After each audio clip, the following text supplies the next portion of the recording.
Welcome to the Keeping IT Real podcast. This podcast features honest and transparent conversations about what it takes to manage corporate technology and expenses today. Each episode, listen to true and personal stories from IT professionals who are working hard to make sure their business stays connected and competitive. I'm your host, Jethro Castillo, and let's meet our next guest. Today I'm joined by Nicholi Gray, the IT Service Director at Nikola Motor Company, a pioneer in zero-emissions transportation and energy solutions. Nicholi is a dedicated IT professional with a strong background in systems management, process improvement, and supporting fast-paced, innovation-driven environments. Nicholi, thanks for being on the podcast. Thanks for having me on here. It's a pleasure. And how'd I do? You're good. Good. All right. Stories are the best. So how did you kind of get started in the world of IT? I kind of fell into it because my dad owned his own business. So I kind of started doing that after high school and helping him out do certain things and whatnot. And as everything evolved, I kind of had a choice of go to school because I didn't go right after high school. I decided to take time off, but apparently it's only a California thing. But I was trying to decide like a sustainable future of either healthcare or IT, and IT was something that I just kind of fell into. And then when the time presented itself and I actually got my degree, I fell into a startup company called Romeo Power. That boosted my career exponentially because it was me and two other guys, and I was touching everything and doing everything, and it was like I started from 0 all the way up to like 100 within the first few weeks. So, that was a whirlwind of a start. That's for sure.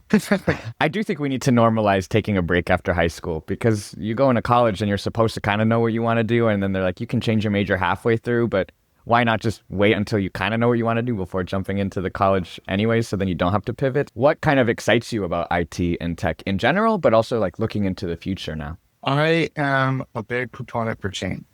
I don't like to stay in one place. I know that is a very rare case and probably why I've got to where I'm at in my career so quickly. But I absolutely love the aspect of change.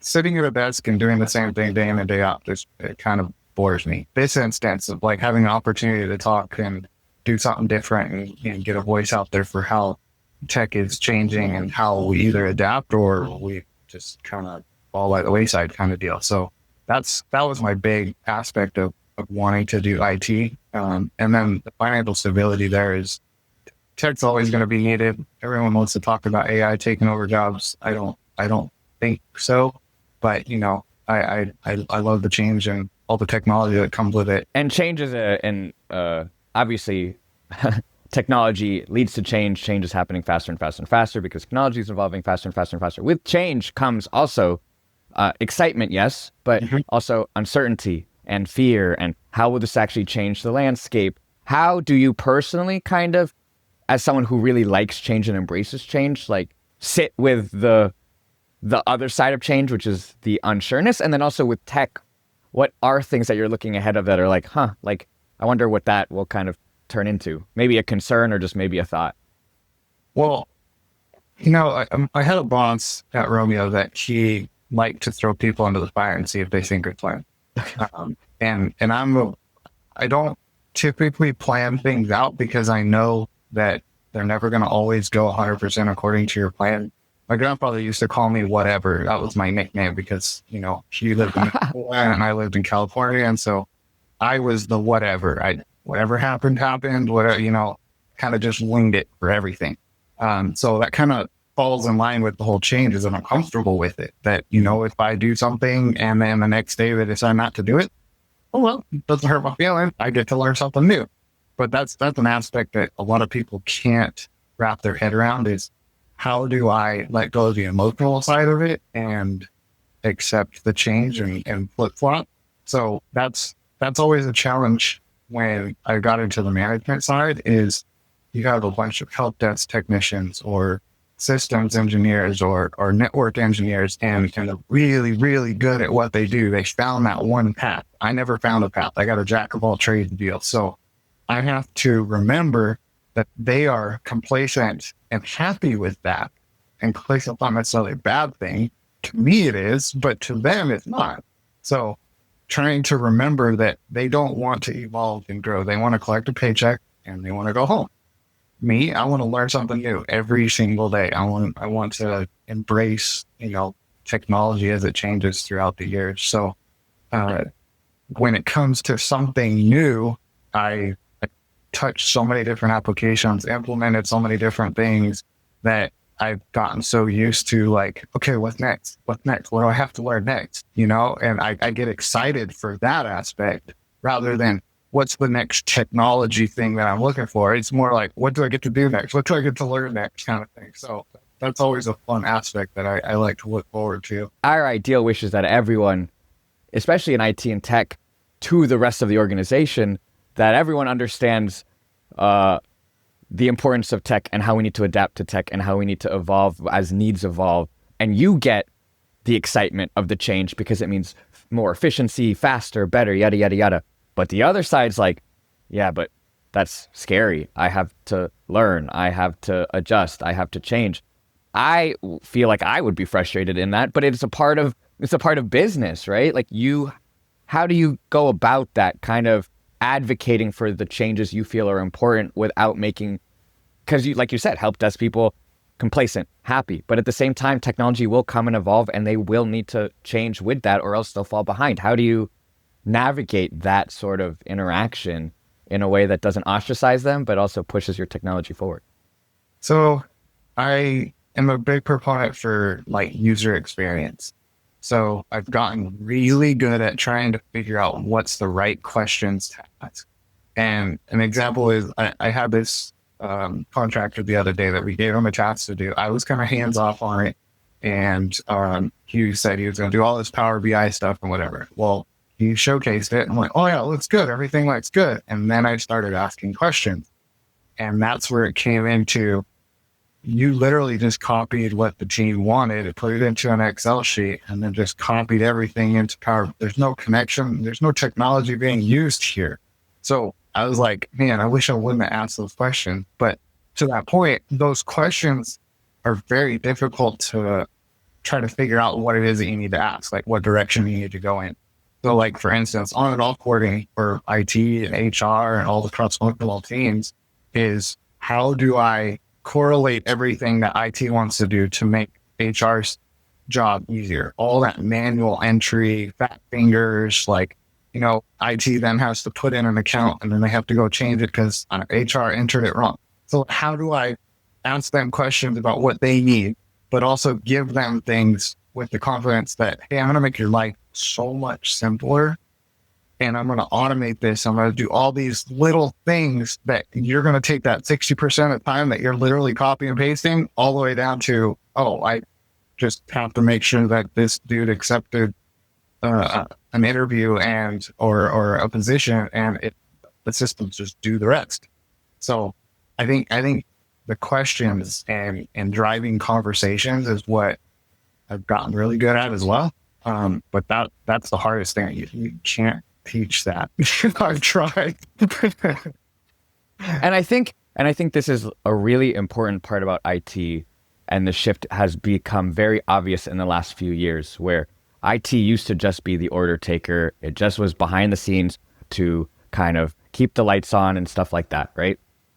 And now it's like you kind of almost have to be a salesperson in a way, in a not an external way, but you need to be able to convince your shareholders, your stakeholders, HR, marketing, whoever needs the tech, the business at large, that what you are doing is beneficial to them. And so gone is we're just going to be kind of basement dwellers behind the scenes, just like with no lights. Yeah, exactly. And now it's like, wait, we have to also develop the skills to be able to speak and communicate and challenge in a way that brings people together. Yeah, I think there's a lot of people like that they've had to start becoming a little bit more comfortable with understanding that what I know and what I'm really good at, everyone else in the world doesn't know that. So you have to kind of not necessarily dumb it down, but you have to remember that your technical jargon, they don't know. Just like, if engineering starts coming up to me and saying, hey, what's all this? And they start using all these acronyms. I'm not stupid. I just have no idea what you're talking about. And so, like you said, yeah, that's bridging the gap. There is, you have to kind of become a liaison to what you know technically and understand what they're trying to go after and figure out, okay, how do I correlate and understand the two? I think on the other side too, there's some teams that will kind of have like a face of IT anymore. So like I know currently the help desk team, they have one lead that's kind of the guy that everyone goes to for things. Everyone else on the team is very personal, just the same, because they have to be in a customer facing world. But, you know, they have that one person that says, hey, an executive needs a little bit of white glove. Let's send Paul or Tim or whatever, and just, you know, make sure that they handle the situation perfectly. Just because that face to face it's important. And like you said, you know, Mountain Dew and chips, not all of us have that ability. Mountain Dew and chips, lights closed is such it's like you can clearly visual that individual. It's crazy. That's hilarious. I like to call it translating. That you know your thing and they know their thing, and you also have to know how they speak and understand, and then how you speak and understand, and then translate it to the language that they can figure out. And so it's not dumbing down, it's just a translation. We're in the world of IT, and IT is a lot about tech, and this whole conversation, right, about tech versus humans, but it's still like the biggest business problems are still people problems. Like it's our ability to communicate and talk, and tech still cannot solve that and won't solve that. As much as tech advances, we got to advance as people and be able to talk better. I think that's where AI comes into play, is that people think that it's this amazing, fancy new thing that's going to take over jobs. And sometimes, yeah, it probably will, just because that's the way automation works and AI is so quick. But like you said, if most jobs are related to people and the interactions, AI, I don't think it has that capability. And I don't know. We have so many variables in our head that I don't think AI can come up with a lot of that stuff. I have no way to transition this. This is a tough jump. What in your job, what does your day-to-day look like? Is it still as dynamic as your life in general has been? Tighter role? Currently, I mean, Nikola's in chapter 11, so we're going through auctions and, you know, stocking horse bidders and, you know, people wanting to part out the company and all that sort of thing. I've done acquisitions before. Romeo was actually purchased by Nikola, so I went through that aspect of it. And then, you know, just right now it's kind of just sit back and wait and keep the lights on. But prior to this, it was, you know, things are very agile. We use Atlassian tools. So, you know, all of our engineers, our manufacturing and all that stuff has Atlassian integrated to various aspects of manufacturing and stuff. So like, things would change on the fly. You know, that's the fun part about being in a startup too. Even though we're not technically a startup any longer, things are still growing. So, you know, we've acquired new applications. We've had to integrate certain things. You know, our ERP it's not completely integrated like we would like to, but you know, all that stuff just takes so much time, because that user interaction, figuring out what we actually need, making sure we're planning for scalability in the future, a lot of that stuff. And then, you know, the big part was during that last acquisition was, you know, rationalizing all the different applications. So I spent a lot of time figuring out, okay, who owns this? Okay, they got let go on a RIF. Okay, who's the person that's taking over? HR doesn't know. You know, like, okay, how much does this cost? Okay, we purchased this the day before the person was let go. We got a 3-year commit. Okay, so how do we try to reallocate the fund? Like, that's kind of what I've been doing, and just trying to make sure that the financials make sense to extend the runway. And, you know, I think a lot of organizations are feeling that pressure right now, you know, with people getting let go and, you know, financial times and all that stuff. Everything is getting more expensive. Applications are more expensive. We want to utilize more of them because they make our lives easier, but they also create more work. So, you know, it's a lot on an IT team, and we're currently pretty lean. So it allows us to kind of not be involved in one's RIFs, which is there's a lot of ways I want to take this, but I think the first thing is there's a big pain point that I realized, especially in growth and scalability, but also in acquisition. It's just business continuity in general is, like you had said, like keeping track of everything, licenses, devices, and making sure things are either consolidated and closed or expanded. And, you hear the concept of shadow IT and people not knowing that. And so then you get acquired or the scale jumps dramatically. And all of a sudden it's like, wait, like we're probably wasting money somewhere and we don't know that because we don't see it and stuff. So I don't know if you have any thoughts on that or experience. How do you kind of navigate a lack of visibility, or how do you try to maximize the visibility in kind of the environment that you're working on, especially with such a lean team? Well, when I first started with Nikola after the acquisition, it was rationalization of the applications of what Romeo had, what Nikola has, what can we just kind of like migrate into the exact same system and just use one licensing model. And then you mentioned all the shadow IT stuff. And I think that's huge for, at least for Nikola, because there was a lot of the Wild West, I'll call it, that people had DB cards and the manager just approved, yeah, go buy this application, you need it. So we had like 5 or 6 different project management tools that just kind of got purchased. And so when I first started, our head of IT, Gabe, he implemented Lean IX. It's kind of like a enterprise architecture portfolio management software. They eventually got purchased by SAP, which we also use. So it integrates all that stuff in there, but it has those discovery integrations that we can connect to like Google or Microsoft or a few others that when somebody uses an application, it kind of just pops up as a fact sheet for us and says, hey, did you know about this? Like, you should take a look. And then I give a lot of others. So it'll show like any AI tools people went to online, any automotive stuff like Kelly Blue Book or cars, so it'll show a lot of extra stuff that we don't actually need. But it did pull up a lot of different applications that nobody knew about except for the team that was actually using it. So that helped out immensely. I don't think we would have ever gotten a cost reduction like we did with IT without utilizing that tool. And it wasn't cheap, but I mean, like, you use it for a certain period of time and you either justify keeping it or you say, hey, I rationalized everything I got. We're good. We got all our books clean. We reduced all the costs. But I think, yeah, that management of the portfolio and then, obviously people after that. Well, yeah, I was going to say too, you also have to make sure that once you reduce the bloat, that you don't allow the bloat to continue or build again, right? Is that, are you still kind of implementing that software to be like, we're constantly checking now all the time, like what's the use of what, or is there a process change or almost a mentality change in the company to kind of be more transparent about what's being used? I think cultural shift is a big thing.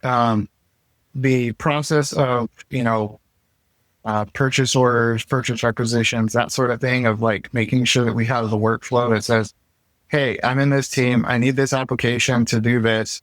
Goes to finance. Then it comes to IT and we make sure that we get it approved to fit our environment and, make sure that it's cohesive and all that stuff. Or we may have something that's pretty much identical. They just have to learn a new little application to try to figure out. Having that workflow and approval process is huge.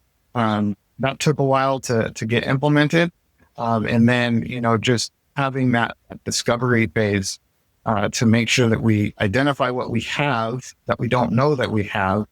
But a big one is, putting some sort of blockers on people that have just not necessarily a blank check, but just like they're a manager, so they can do what they need to do. And so they go and spend money on a company credit card that just, like, no, don't do that because we don't get to vet it out as, IT team. And then we have 5 or 6 different applications that are all the same. So that's a big one until finance or HR can say, hey, this needs to get approved before you do it. Otherwise, potentially be paying for out of pocket.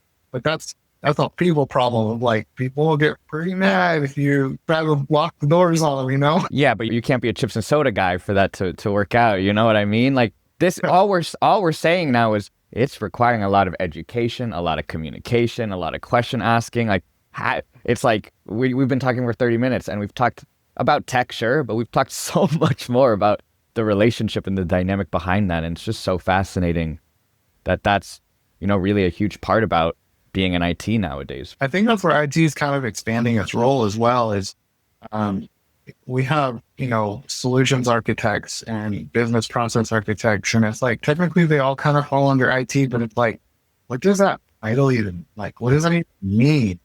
And until you actually get into like what you're doing in the role, then you start to understand that you become that face, you become the liaison, you become that middle person to help the chips and soda guys communicate what they need to the other team while also trying to solve that business need. But that's where that type of person has to be pretty technically sound and also really good at communicating. Yeah. So I think with those roles, it kind of puts the chips and soda guy back in their box where they want to be. They just get to stay. While also expanding the organization and giving somebody else a new opportunity. So I've seen a lot of that, and business titles are absolutely ridiculous anymore. Yeah, they're crazy. I have two more questions for you, and one's kind of that soapbox question at the end, but kind of what is an IT project or any project in the past or present that you're kind of really proud of, that was like you're like, yeah, I made impact, we contributed to the company, or just not even just a project, but anything that you do in your job that you're like, yeah, that feels good to me. I've kind of got two. One of them's a grander scale and one of them's on a minor scale, but the impact was exponential. We, at Romeo Power, we were in East LA in a small warehouse, about 113,000 square foot, and we were trying to stand up 3 production lines to build battery modules. And we didn't technically have the space, but in retrospect, we could have made it work. Storage for, incoming parts was like a big thing. So they decided to make the move down to Orange County into a building that was 215,000 square feet. So double the size. Building massive, right? Probably way more space than we need. And I would say the financials were huge. But that project to me was all of IT had to figure out how we were going to keep what we had, migrate certain things, and then completely stand up an entire new facility. We were at end of life on a lot of our networking gear. Our server room was a mess. So it gave us an opportunity to completely shift that. It also justified us into getting rid of a lot of the on-prem solutions. And then that way we didn't have that depreciation of hardware. So we moved a lot of stuff to AWS and moved it to GCP, a lot of SharePoint stuff in Microsoft. So that reduced our hardware cost by a lot. And then, managing that MSP to go in and take what we needed and actually do the work of putting it in there so we can move into the building. That was a cool project that I think very few IT team members will ever be able to do. So that was fun. And then a recent one is, I was working, as the Nikola's Jira admin. And so the manufacturing and engineering teams had to figure out how they could make things better. They started out a few years ago having, Jira calls them projects. It's basically one specific bucket that they put their different categories in Jira. And so they had like 5 or 6 of them that were basically all doing the same thing. So I reached out to my leadership, which, we started a meeting with the COO, and we said, hey, Nikolai figures out that there's all of these problems that we could increase efficiency, traceability, responsibility, accountability, like all those different things by consolidating. So we started in May of last year, gave them the spiel of like, this is what we need. Everyone under her team all agreed, which was kind of cool.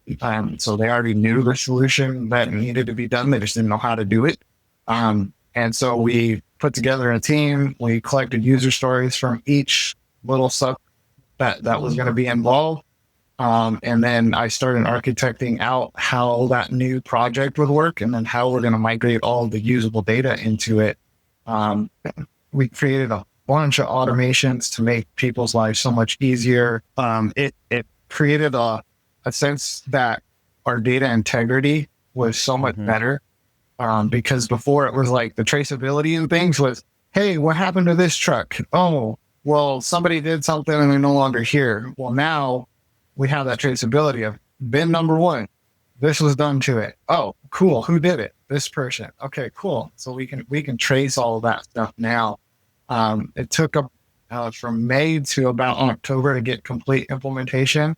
Again, we talk about tech, but it was the people getting on board and training them, making they understood. A lot of people were told what to do in Jira and they never had been trained on how to use it. So training was involved of like, here's what we've done. Don't do that because automation will handle it. Just click through the workflow and do your thing and add your comments and attachments and whatnot, and you'll be good. I think the biggest impact was the time aspect because the team was struggling with, I was assigned something. I don't think it was supposed to go to me, so I randomly assign it to who I think it's supposed to go to.